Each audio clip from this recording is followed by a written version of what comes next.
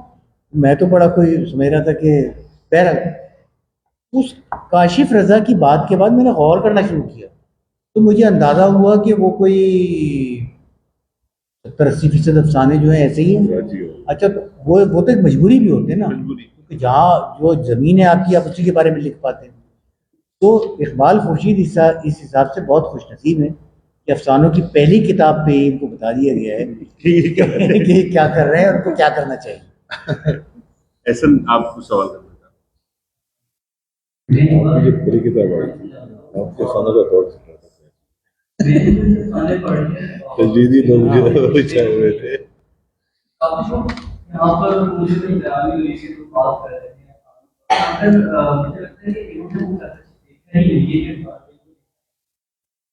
آپ یقین کریں کہ وہ جو قصبہ ہے، وہ جو علاقہ ہے، اس کی بات کرتے ہیں، ان غریبوں کا ذکر کرتے ہیں، مقصود دادا کیسا تھی ایک بات بیان، وہ بالکل اسی طرح سے جس نے قابل بیان آپ پر یہ نظر آتی ہے کہ اس قلب کو اور اس تلقی کو کتنے شوق انداز میں بیان کرتے ہیں. آپ اس سے اس تلقی کو بڑا ہے. اور یہ بڑی بات ہے کہ بابے نے اس چیز کو منظر کیا، اس چیز لوگوں کے سامنے. میں نے خبروں میں اور نیوز میں بھی اتنی زیادہ اس چیزوں کی وہ دیکھا نہیں کہ ان کو دکھایا گیا. پھر بعد میں نے چینال کی بات کی تو کافی جب میں نے بھی اسٹیٹس لگایا تو کافی ہمارے میں نے سنسانی کی وجہ سے انہوں نے بتائی بڑا پیغام یہ نام کوئی سناتا نہیں رہ جاتا جب آپ اس کو افسانے کو پڑھے. تو جس کردار کا ذکر اقبال کرتے ہیں تو میں نے سب سے پہلے دیکھا ان کے خیال کو اپنے عجیب کری. مجھے یقین نہیں ہے کہ کوئی سا ذکر نہیں کرے گا کبھی کہانی کے. بڑی بات ہے کہ انہوں نے ان چیزوں کو ذکر کیا ہے. اچھا میں اس میں ایک چیز میرا یہ تو ایسا نہیں ظاہر ہے کہ آپ کے وہ بہت تبصرہ کیا ہے اور بہت لوگوں نے لیڈر کے طور پر اپنی ایک مکمل رائے دی ہے. میں لگتا ہوں ایک چیز اور سمجھتا ہوں کہ ٹھیک ہے کہ آپ ہوں، رفاقت ہو، کوئی بھی فکشن نگار ہو، میرا ایک اپنا خیال ہے بطور ریڈر کہ کئی مرتبہ آتا ہے کہ اس کو شاید خود بھی لگتا ہے کہ یہ ایک جیسے آپ نے کہا نا، میں نے خود بھی نہیں سوچا تھا کہ میں نے کراچی لکھا، کیونکہ آپ لوگوں کے ہاں بھی وہ لوکیل تو تھا، ظاہر ہے کہ آپ اپنے لوکیل سے اٹھ کر نہیں نکل سکتے، لیکن میر کی دلی کی بربادی پہ لکھا ہوا شعر تو میں پڑھ کے اپنے کراچی کے اوپر بھی وہی بات کر سکتا ہوں نا. اقبال کے ہاں ایک چیز اور ہے، اور وہ انہوں نے بہت عجیب تجربہ بھی کیا. انہوں نے کتاب کی پیش لفظ جو دیا ہے وہ پنجابی کے بہت ایسے علمیاتی شعر کہنے والے شیو کمار بٹالوی جنہوں نے خودکشی کی بعد میں، اور وہ بالکل ایک وجود کا جس کو کہتے ہیں نا کہ ایک پوری ٹریجڈی کے طور پہ زندگی جینے والا آدمی، اور اس کی انہوں نے ایک مکالمے کو جو انہوں نے بی بی سی سے شاید انٹرویو کرتے ہوئے کہی تھی کہ زندگی ایک سلو سوسائڈ ہے، ہم سب آرام سے مر رہے لوگ ہیں، اور ہر انٹلیکچوئل کے ساتھ اور یہ ہر انٹلیکچوئل کے ساتھ ہوگا، جو بھی بودھک ہے یعنی باشعور ہے اس کے ساتھ یہ ٹریجڈی رہے گی. یہ دکھیاں یعنی المیہ رہے گا، وہ مر رہا ہے ہر پل. تو یہ کتنے ہی افسانوں اس فہرست میں جس میں کراچی چاہے پس منظر پیش منظر میں ہو، یہ جو ایک آدمی ہے جس کے خواب ٹوٹ رہے ہیں، آپ نے تو خواب بیچتے ہوئے بھی دکھا دیا اس آدمی کو،